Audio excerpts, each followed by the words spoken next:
civil service reform look like?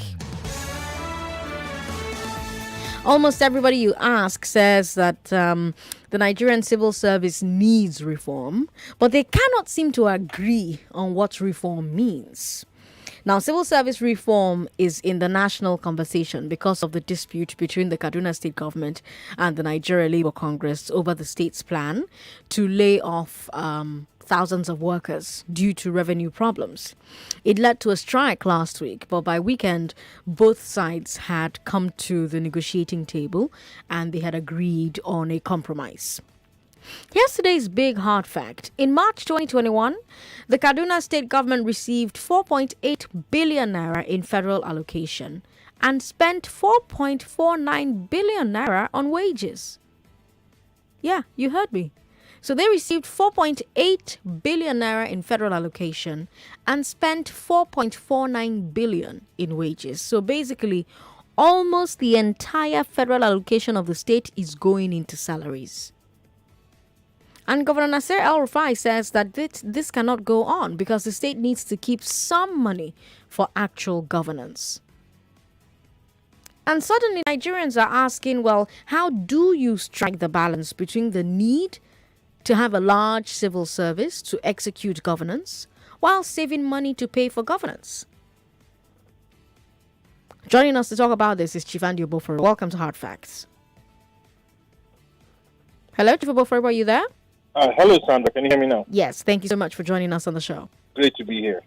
Now, Lagos, as we talk, we want to hear from you as well. What do you think needs to be done to reform the civil service? Do you think Governor El-Rufai is right to cut all those civil service jobs?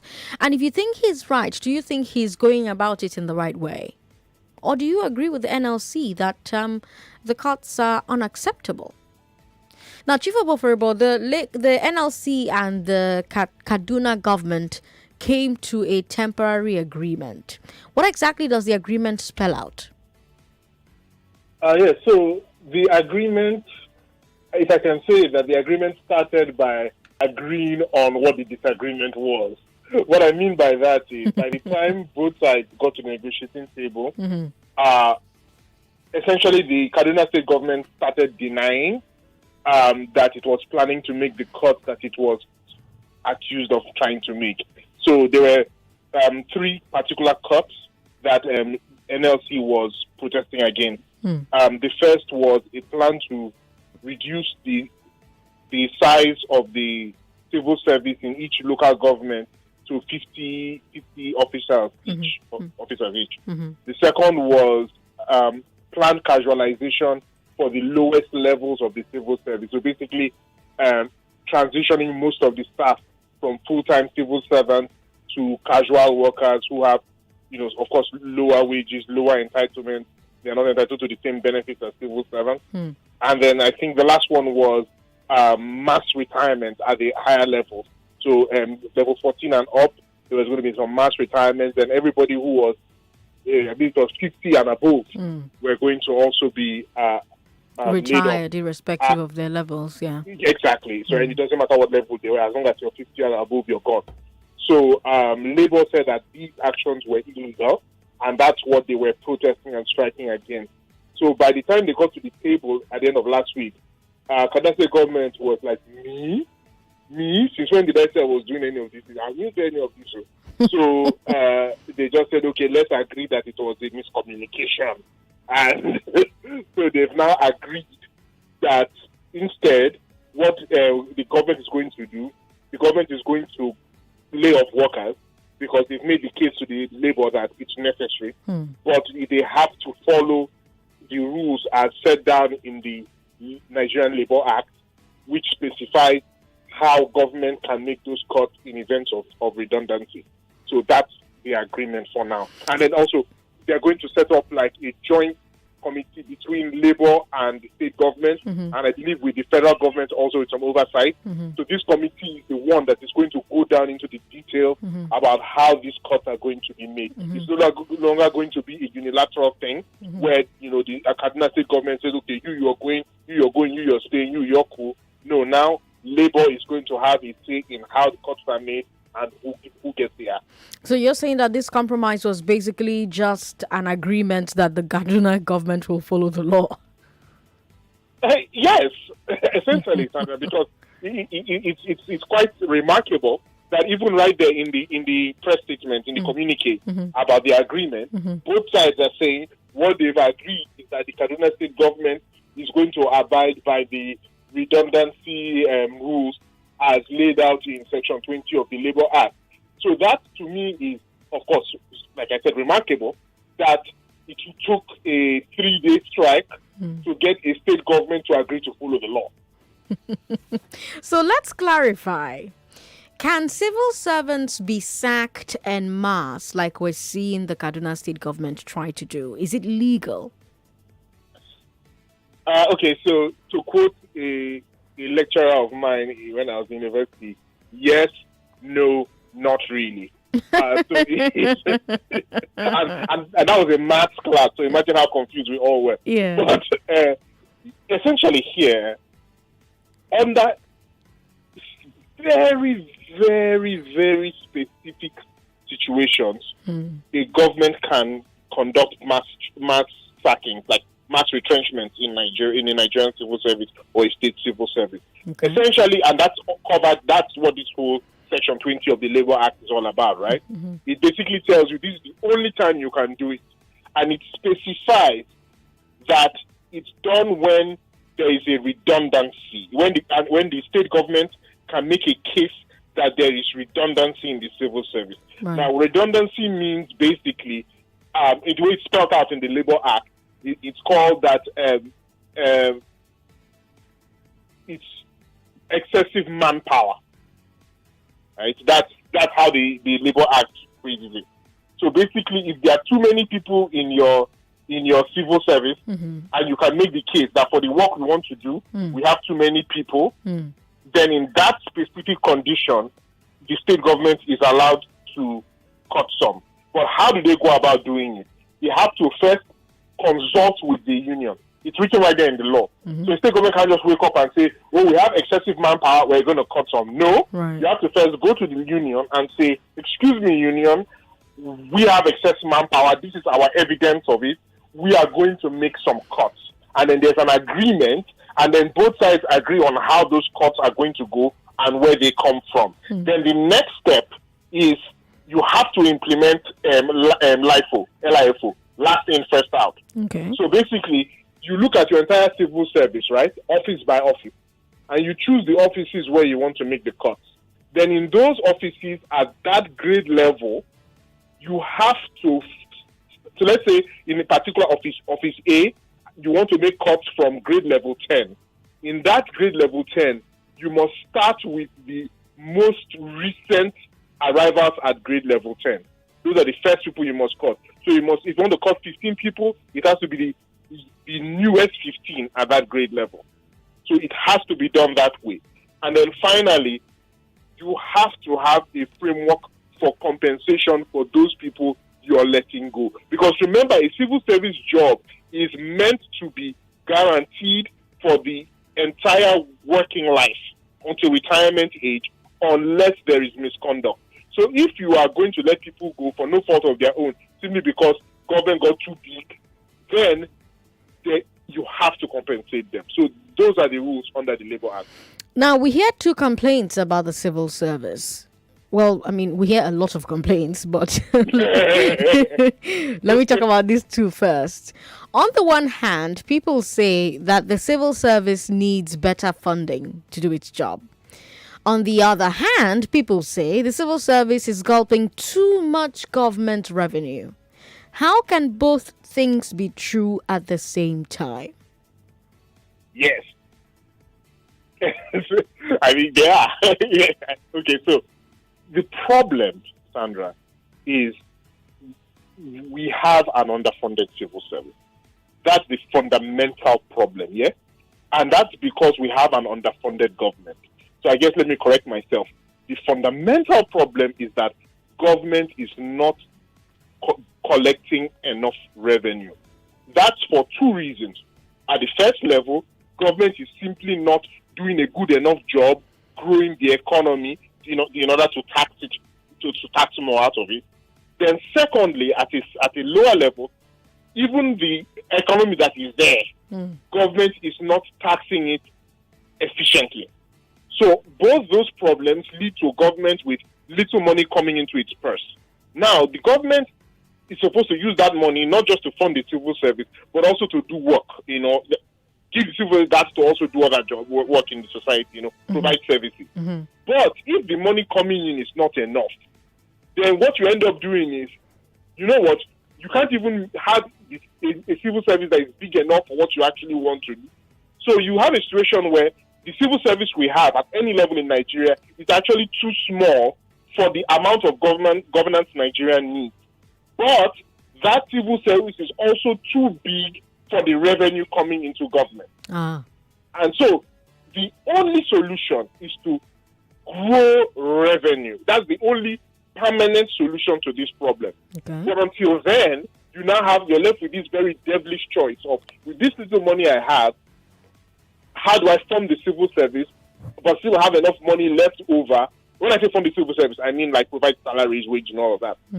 They still have money left over to do actual governance work with that civil service. Nigerians are listening to you right now say that there's no money, and they're like, how can this man be saying this thing that there's no money? This country has money. The thing is that when people say there is no money, or others say this country has money, both of them are making absolute statements about a relative issue. Nigeria has more money than me. Yes, if you count by all Nigeria's, the government's balances and all its accounts, it has more money than me. So if I were to ask that question, I say, yes, Nigeria has a lot of money. But when you compare the money Nigerian government has, to the size of problems that Nigerian government needs to solve with that money, Nigerian government doesn't have money. So it's like, you're making your salary is 30,000 minimum wage, but really when you count all your expenses in a month, you need like 90,000 naira. Then really, when you look at it, you're not making money. So that's what it means, I guess, is a shorthand. Nigeria is not making enough money for the amount of work government actually needs to do. Now, what percent of this money problem is due to lack of funding for the for the civil service, and what percent is due to the civil service misusing the funding or not having the capacity to get things done? That's a great question, and I honestly don't have the exact answer, but both those problems are problems.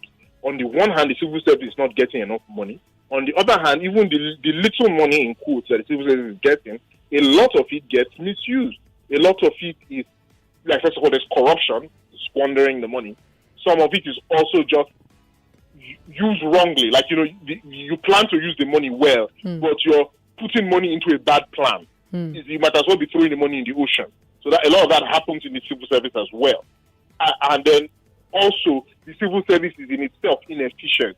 So you have redundancy. You have many people doing the job, like 10 people doing the job that one person can do. So a lot of money. So all of a sudden, in that situation, you're spending 10 times more on salaries and overhead than you really need to spend. So both those factors are very strong. And I think it will vary on a case-by-case basis. It will be difficult to say which one is dominant. And when you talk to people, they'll also tell you that aside money, lack of training is also a problem with the civil service. Corruption is also a problem with the civil service. Lack of oversight is also another problem with the civil service. And then you have the people who blame Murtala Mohammed's purge of civil service for a lot of the problems that the civil service currently has. Can you tell me why he did it? Why did he do it? What were the effects of that purge? Well, the short answer to why he did it is that Murtala Mohammed was a soldier, and you shouldn't use a soldier for governance. So a soldier is trained to destroy things. So a soldier's first answer to something that isn't working is shoot something. And shoot it, break something, arrest somebody, ban somebody.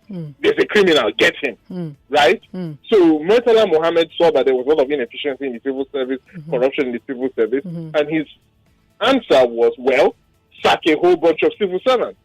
like sack them en masse, and we're going to hire new civil servants. And he was doing this in the mid-70s, like 15 years after independence.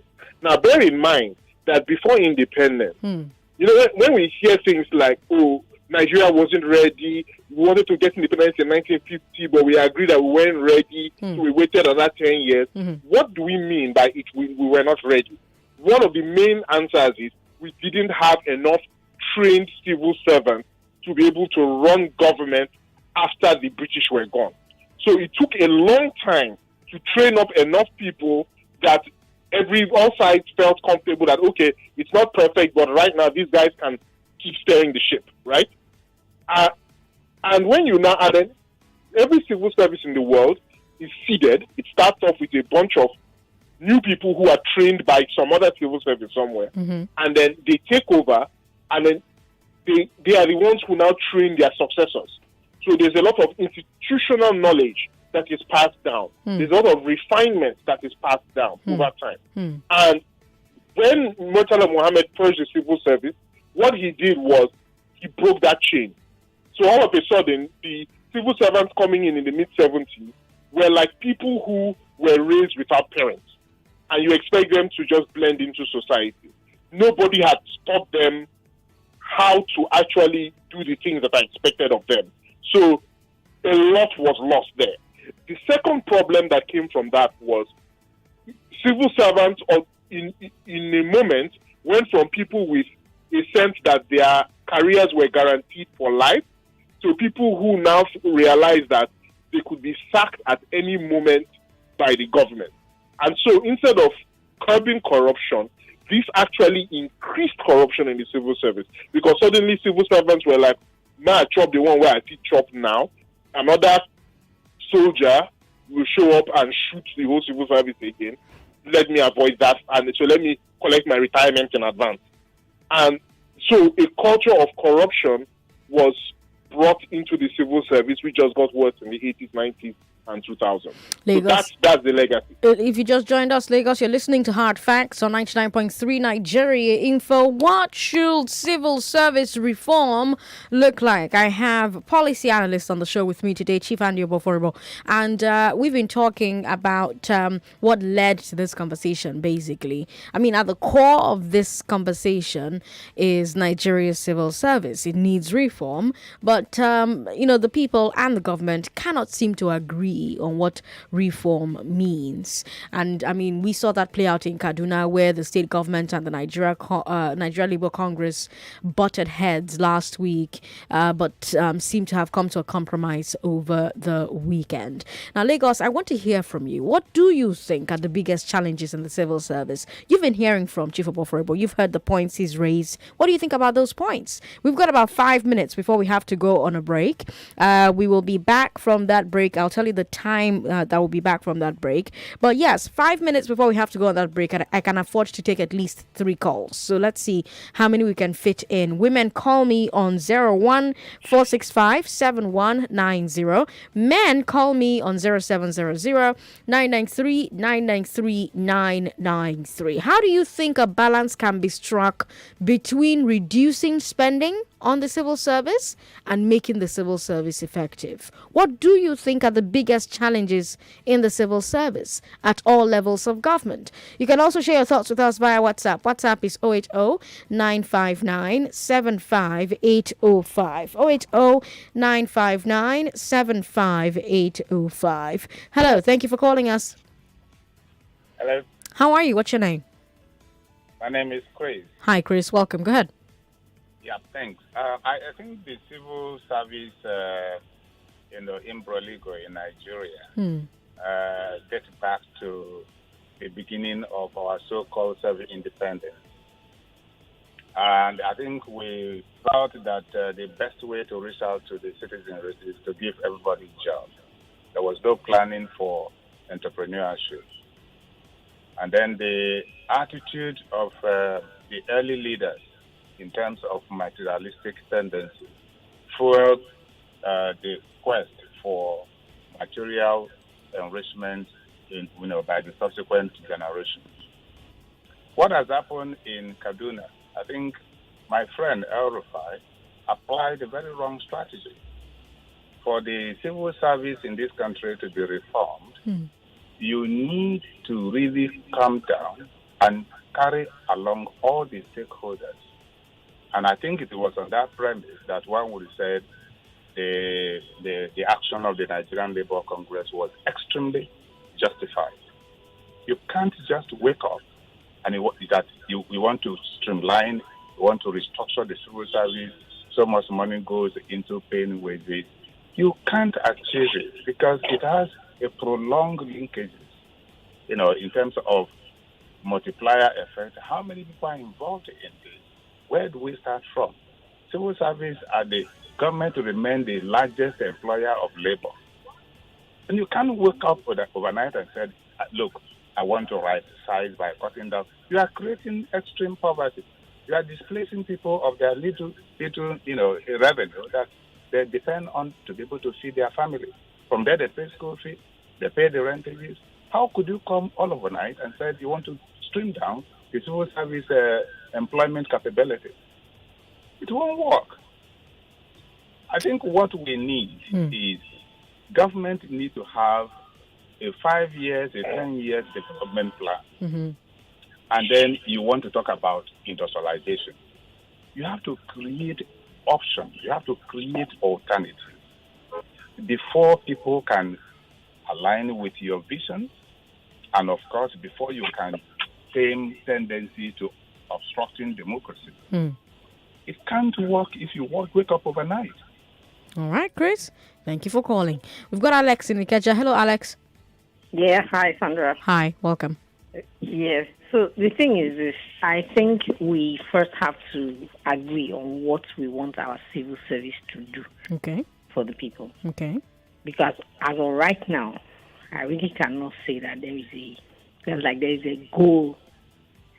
When government keeps saying we will provide you jobs, I don't know which other jobs can the government provide to citizens other than going to be carrying the file in the secretariat.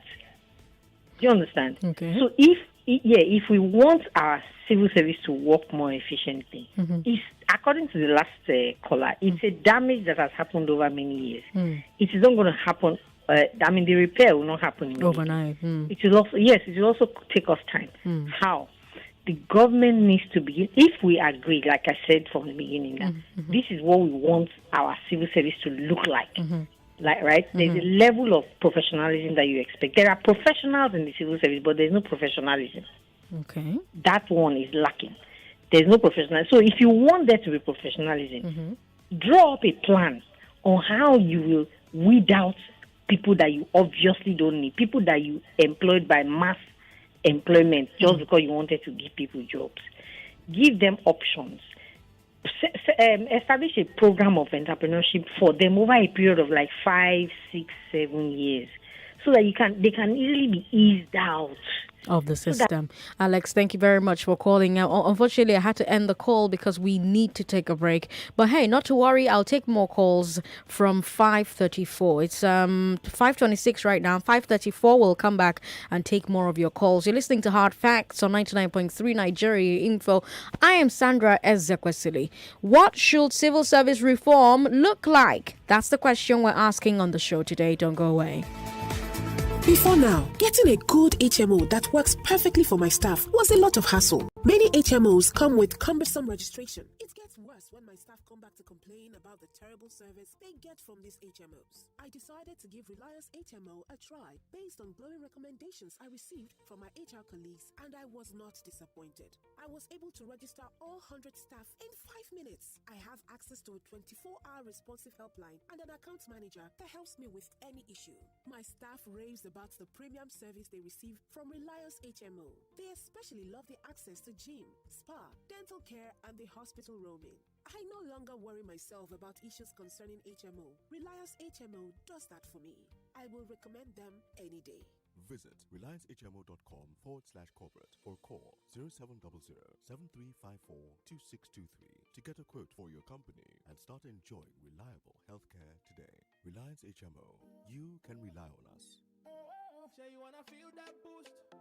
Allow me to introduce Amber Energy Drink. No more shutting down.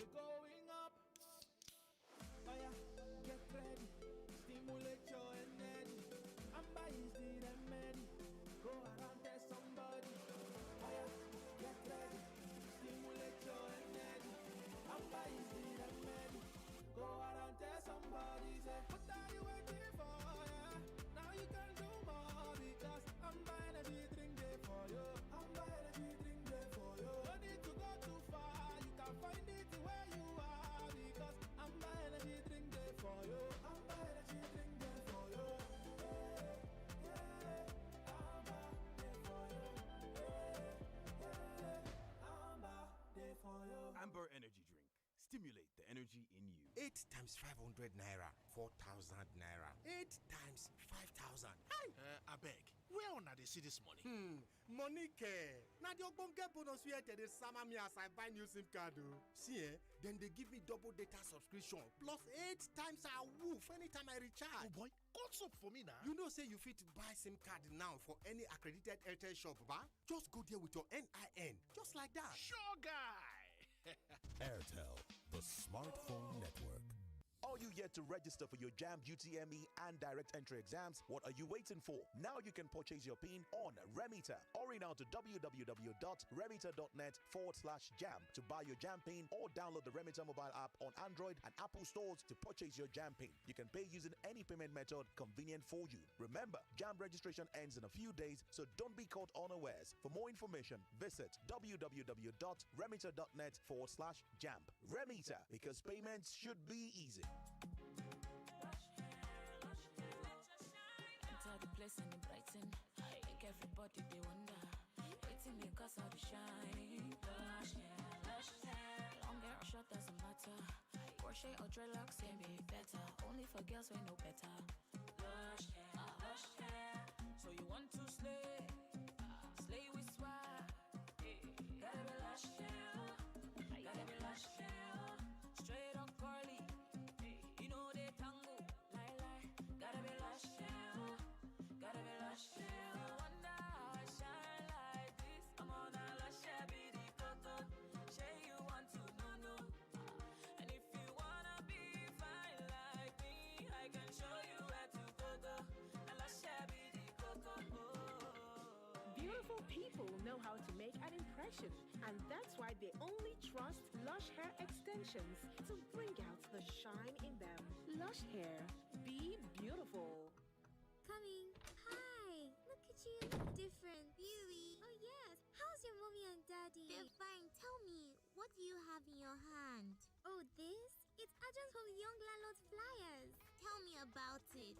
As you're looking at me now, I'm a young landlord at Adrian Homes. My parents started investing in my future since I was 10 years old, making it known to me that even as a child, my dreams are valid. Wow! Tell me more. With Adrian Homes, every child's dream is valid. Invest in your child's future today by subscribing into our Young Landlord's Plan package. You can also pay as low as 25,000 naira, 50,000 naira, and 100,000 naira. And you can also enjoy up to 50% discount on all our estates. Secure your child's future today. For more information, you can call 070-3040-2305 or 070-5918-8581. In Adrian Homes, every child's dream is valid.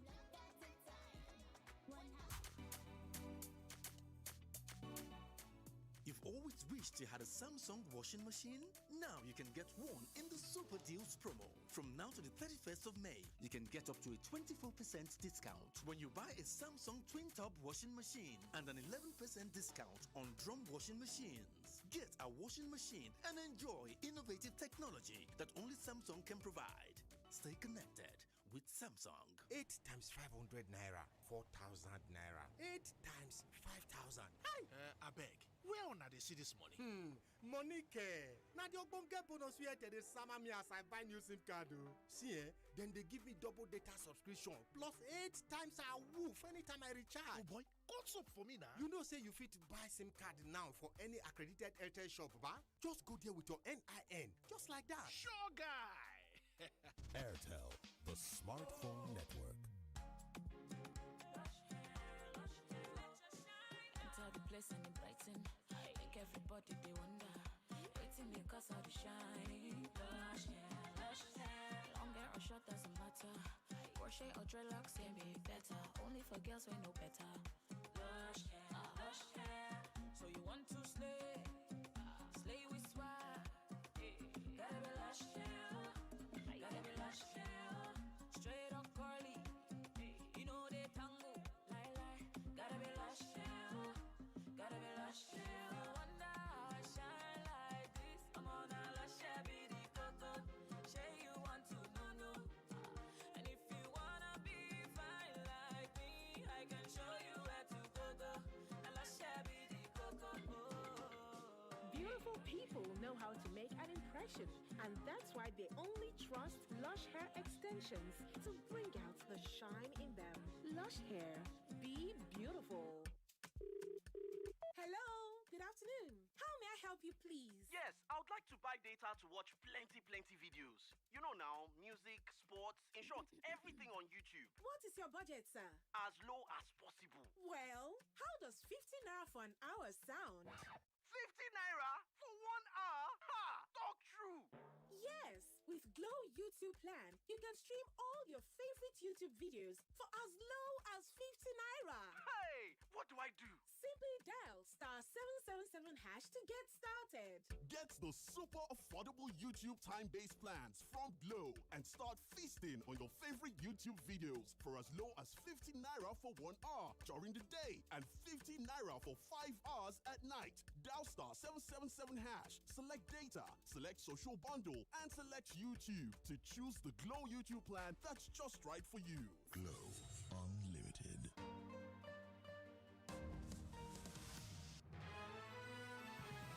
You are listening to your number one station for talk. Your number one station for talk. 99.3 Nigeria Info. Let's talk.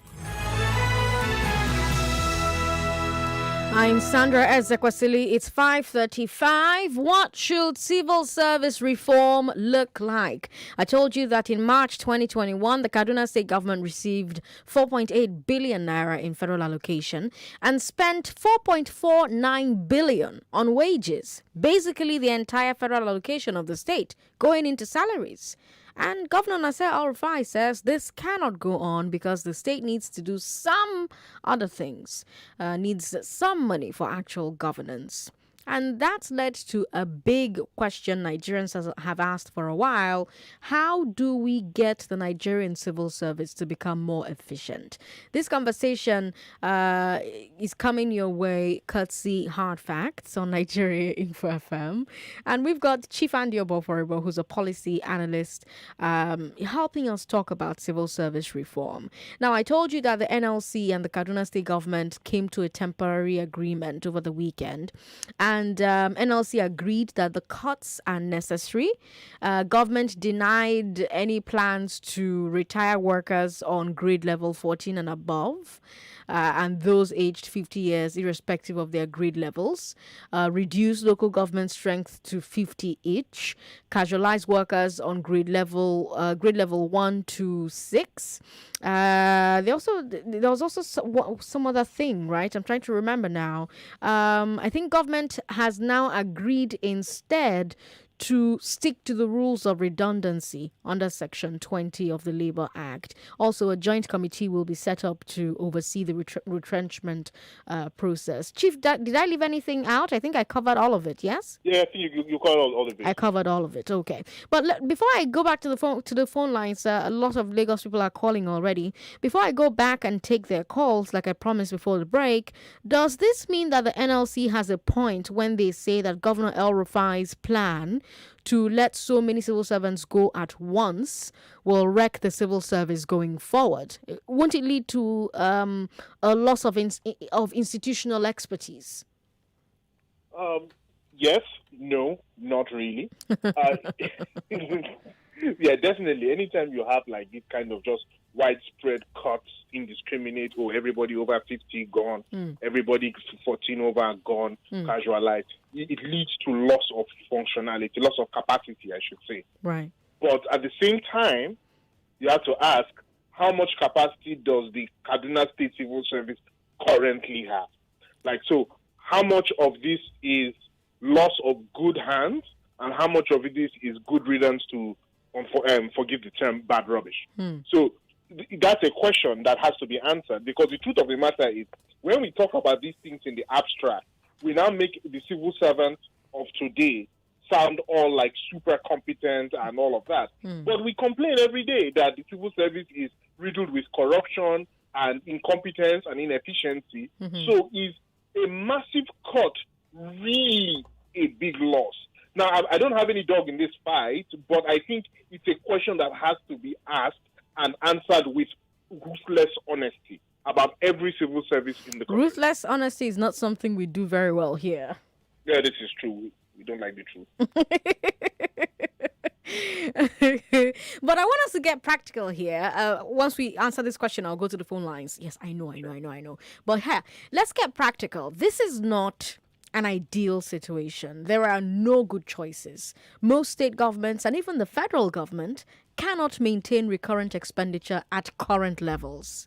But at the same time, cutting the civil service is painful and controversial and will actually reduce the ability of government to get work done. Now, which one do you choose, Chief Oboforibo? If you were governor, if you were president, which one do you choose? At the end of the day, you have to make the very hard choice. We don't like the truth, like you said. We also don't like hard choices. So just like when Jonathan wanted to remove the fuel subsidy in 2011, 2012, and everybody rose up against it, now people want to cut civil service. Everybody's rising up against it. By the end of the day, at some point, you have to make the cut. You have to make the cut to give government a bit of financial breathing space to start doing things that can grow the economy, which grows government revenues, which allows government to come back and increase the size of the civil service again. But you have to swallow the bitter pill and start that cycle. Now, does that mean just sack everybody age 50 and over like they wanted to do in Kaduna? No. You do it in as rational and as smart a way as possible, not with brute force. You do it rationally, but you definitely have to reduce the civil service first. Then you have to take that money, the savings from that reductions, and channel it properly. And that's the part that never happens in Nigeria. It didn't happen with previous cuts in the past. It's part of why when the subsidy was cut under Jonathan was reduced, they started Sherpy as a way to, okay, the money that's supposed to go to subsidy, let's use it for this targeted thing and let there be monitoring of it. So you need to do those kind of things. If you're saving, I don't know, if you're saving X amount of money from cutting Y number of civil servants from the wage bill, you have to target that to specific projects with specific KPIs for, this is supposed to create so many jobs in the private sector. This is supposed to grow the economy by this much. This is supposed to put so much infrastructure, road, railway, telephone poles, whatever, that's supposed to get this second and third order effect. And it should be monitorable. And this is where the citizens come in. Citizens have to also now shine their eye and see, like, yes, this money is being properly used. If you don't do that, you just end up cutting for cutting's sake, and those savings just end up in the pocket of some governor somewhere.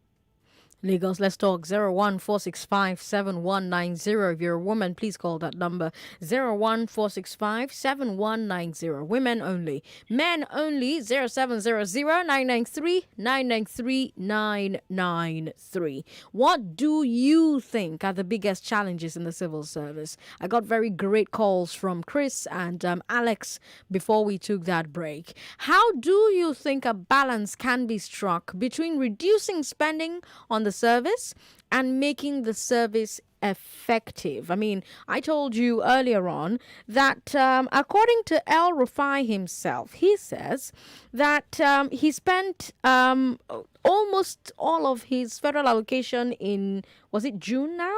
Almost all, not June, March. Almost all of his federal allocation in March on paying for salaries. So he got 4.8 billion in federal allocation and he spent 4.49 billion on wages. So that's a lot.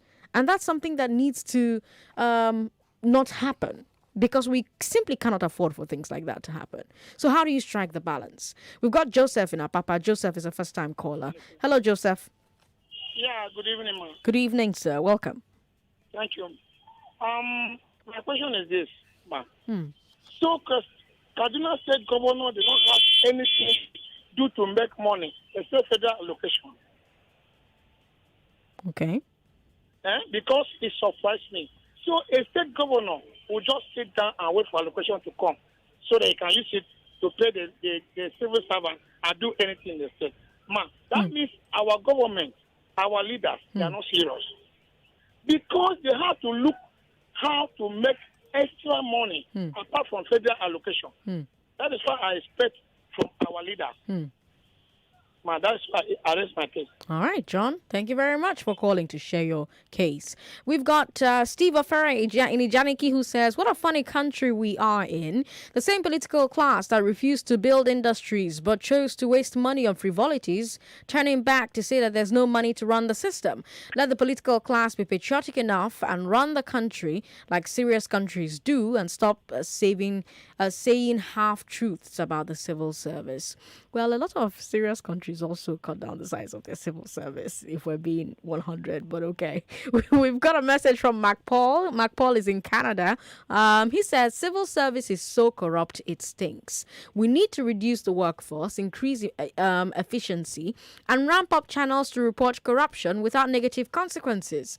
Many people campaigned for NSARS, but as bad as SARS were, I'm sure they didn't kill as many as have died due to direct consequences of corruption in our civil service. Mark Paul, always a pleasure to hear from you. We've got Elemi from Elegushi who says, the federal government should create a source of revenue to fund the civil service as it is the largest in the society and improve their welfare as well. The level of poverty is too much in the civil service. Okay, that's a new one. Adeshino Ayatoyimbo says, please, this question for your guest. Why do we have political office holders separated from the civil servants' salary payments? Oh, no, hold on. Why do we have political office holders separated from the civil servants, salary payment and level-wise? I think if this is properly addressed, we will find solution to this problem of government's lack of fund. Did that question make sense to you, Chief Oboforebo? Yeah, I think what the question is asking is that why isn't the salary for political officers elected and appointed part of the wage package that the payment package for civil servants? So if they are drawing it from the same well, and maybe you have conditions like until all the civil servants are paid, politicians will not be paid, things like that will force the politicians to become more creative about how they handle things. And it's an argument that's been made in other countries. I think the results have been mixed, but it's definitely something worth looking at. But then again, you have to ask yourself the question, practically, who will hold the Nigerian political official to that? We have rules, for instance, that say judiciary must be paid as a first-line charge, but it doesn't happen in most states. So the question is, do we have a robust enough system of challenging the state executive, federal executive, when they break the rules, for we to say that these rules are the answer? I think that's the fundamental question, and comes back to that. And to go to what John asked about how can a state government be relying just on the federal allocation, it goes back to the point I made at the beginning of this hour, which was that the fundamental problem is that the state government and the federal government are not raising enough revenue. Like, this is a failing on the part of government. They should be raising money. I mean, federal allocation, especially the one from oil, which is the big problem here, is supposed to be a jara. It's not supposed to be what you run your country on. Look at other countries like Norway. Norway has a sovereign wealth fund. A lot of countries, when the oil revenue comes in, they don't even spend it. They just save it. They park it in the sovereign wealth fund. We've gotten to the point. Most of these states have been collecting oil allocation for decades. They should have built up, some capacity there for generating revenue on their own after getting that very nice charity gift from the Niger Delta. But that's not happening. And we have to ask ourselves the fundamental question, why? They say that the best time to to plant a tree is 40 years ago. The second best time is today.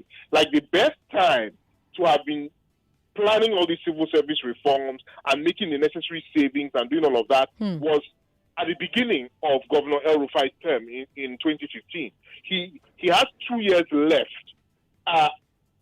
This is really not the best time to be starting civil service reform, especially because God knows what happens when the next governor comes in. We've got James in Ejibo. I don't know if he's still on the line, though. Hello, James. Are you there? He's not there anymore. But hey, do call back if you can. The number to call is 0700-993-993. We've got Tunde from Shomolu who says the civil service needs to reorientate its philosophy from social welfare to a value-driven entity. Most agencies and parastatals should be charged with specified IGR, which should be a reasonable fraction of its cost. Failure to do that would make a valid case for downsizing. Chief, what do you think of that idea? Now, before you tell me what you think, I'm going to speak with Benga in Shagamu. Hello, Benga. Welcome. Hey, Benga. Hello, ma. Hello. Welcome. I've been trying to to connect to you for the past 2 years. Oh, I'm glad to have you here today. Welcome. Thank you, ma. Welcome. I think there should be a law that will regulate all the state governments to find means of sourcing for revenue without depending on the federal allocation. That will help a lot in solving the workers' problem and the state problem. Thank you. Thank you so much for calling, and we do hope that you call us again, Benga. All right, Chief. Yes, I agree. Matching, I believe in matching funds. So let's say we've agreed that a particular state is supposed to get 200 billion naira from the federal allocation. Let that state generate 50 billion on its own. Then for every 1 naira of revenue it generates locally, we can release 4 naira of its federal allocation. If it does not generate enough IGR to tap into its full allocation, you park the allocation in the sovereign wealth fund or something like that. Because you need an incentive for states to get off their behind and actually take that money and use it to do something useful. Because that money is coming at great cost to our environment, to the communities in oil-producing areas, and it cannot just keep going into funding bloated civil services that don't get anything done. So Tunde's suggestion that every department should be turned to a revenue-based department is good for those that can raise revenue. But some departments, by their very nature, shouldn't raise revenue, right? They should lose money. So things like healthcare, the Ministry of Health should not be turning a profit. It should be whatever money is collecting, small money collecting from people, should be just to handle some costs. But it cannot be a profit-making way because it's for those who can really afford healthcare. But what we need for those ones is that the KPIs have to be very clear. Oh, the malaria control program is getting so much money. This is what we expect in terms of outcomes, output and outcomes in terms of malaria control. It has to be very clear and it has to be cutthroat. And we have to have a situation where those who fail don't just keep getting promoted till they become PAMSEC. So we have to divide the agencies between those who are meant to generate revenue and those who are meant to provide outcomes and impact. And those have to be very clearly measured. Otherwise, we're just throwing money down the well. If you just tuned in, Lagos, you're listening to Hard Facts on 99.3 Nigeria Info. We're talking about the civil service, the Nigerian civil service. What should civil service reform look like? We're having this conversation because of the dispute between the Kaduna State Government and the Nigeria Labour Congress. I told you that in March 2021, the Kaduna State Government received 4.8 billion naira in federal allocation and spent 4.49 billion on wages. And their governor is saying we cannot keep doing this. We have to have some money for actual governance. And Chief Andy Obofarabo has been helping us understand what civil service reform will look like, can look like, should look like. Now, I wish we had more time to get into more questions, but I'm going to drag Chief back to the show maybe next week so that we can have part 2 of this conversation. We've got Aking on WhatsApp who says, is it only civil servants that this cut will affect? What about others like political appointees, unnecessary allowances, security votes? Well, I don't know. We don't have information about those just yet. We've got Prince from Ajah who says one would have to think the robust wages that goes to lawmakers would be slashed to make money for governance instead of mega salary of the civil servants or the meager. I think that's what you meant to say. All right. Thank you very much for your message. We've got Biodun from Ikorodu who says the president. Okay, no. Sandra, the greatest problem of the civil service is bureaucracy, sit-down look syndrome, kickbacks. How can a private radio station use 25 staff to work effectively and efficiently, and the government stations are using 100 plus staff for the same with low results? Waste of money and resources. The government is the cause of these excess workers handling few offices and tasks. We see Nigeria as a national and quota cake, so the civil servants do what they like. Okonna from Lekki Phase 1 says he thinks the government should always look for ways to create employment through agriculture, skill acquisition in fabrics, timber, transportation. If the government is sensitive enough, they can always get revenue from wastes like plastics, metal, and others. All right. Thank you very much for your message. We appreciate it.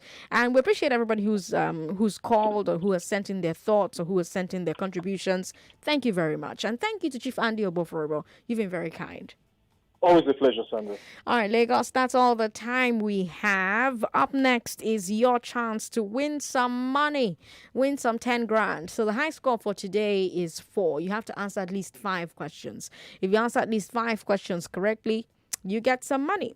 But before we go there, let me say very quickly that, we often say erroneously that government should create jobs. And I have to take it upon myself to remind you that it's not actually the government's job to create jobs. What government's role is to create an enabling environment for jobs. If government creates enabling environment, what that means is the taxes are fair, there's light, there are roads, there's forex, there's security. It means that people can invest in the economy. Foreign investors can come in and set up factories. Nigerians themselves can set up factories as well.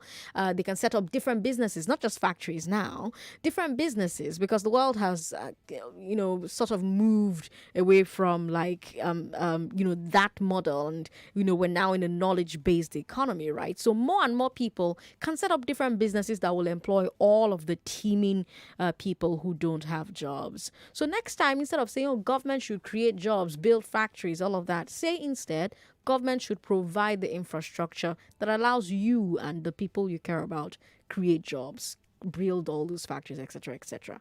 All right. I just wanted to say that so that we can have, better conversations, more intelligent conversations. Okay. That's enough out of me. Let me give you a chance to win some money. Do you need to meet up your goals for the year? Then here's the good news. Goals are easily achieved by choosing Creditsville as a reliable credit assistance. Creditsville is accessible and reliable at all times. With Creditsville, interest rates are affordable, repayment plan is flexible, disbursement is processed within 24 hours. These and many more are the reasons why you should choose Creditsville as your accessible and reliable financial partner. For more information, log on to www.creditsville.ng, and you can give us a call on 07 000 330 330. Creditsville Loans, Investment, Leasing.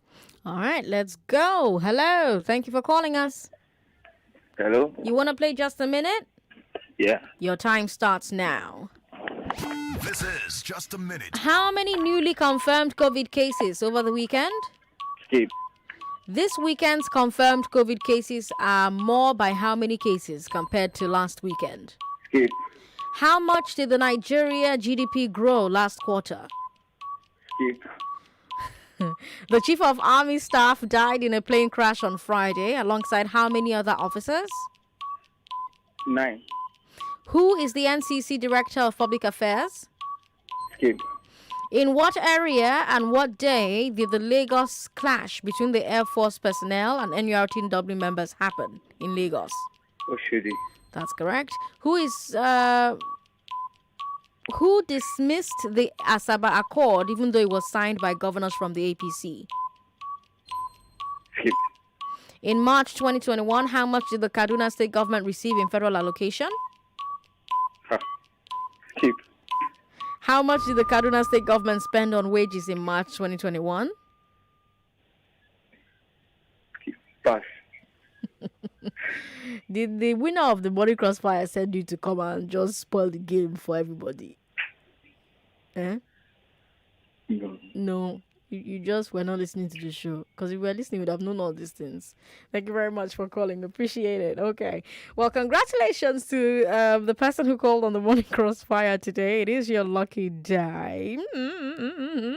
I'm talking about Grace Acholo. Grace Acholo answered 4 questions correctly on the Morning Crossfire. Well done. Now, we will do this again tomorrow. And tomorrow, let's talk about the Asaba Accord. Between 5 and 6, I'll have a guest here with me, and we'll take a look at all of the controversy that has arisen as a result of that meeting that happened amongst the southern governors from both of the major political parties in Nigeria. So tomorrow, 5 o'clock, we'll have that conversation. We'll also bring you Community Report as usual for Tuesdays, as well as the Big Three as usual for every weekday right here on 99.3 Nigeria Info. 3 to 7, that's when Hard Facts is on your air. Up next is Conversations with Rufai. When he's done, he'll hand you over to Femi and the gang for Game On. In the meantime, Lagos, I am Sandra Ezekwesili on social media. You can find me on Facebook as Sandra Ezekwesili, Twitter S Ezekwesili, Instagram S Ezekwesili. Those are your Hard Facts, Lagos. Good night. Hard Facts with Sandra Ezekwesili is available as a podcast on all streaming platforms. Catch this and previous episodes anytime you want to. 99.3 Nigeria Info. We are more than just radio. Subscribe to our YouTube channel at Nigeria Info FM. Check us out on Facebook at Nigeria Info 99.3. Follow us on Twitter at Nigeria Info FM and on Instagram at Nigeria Info FM Lagos for live updates as it happens. 99.3 Nigeria Info.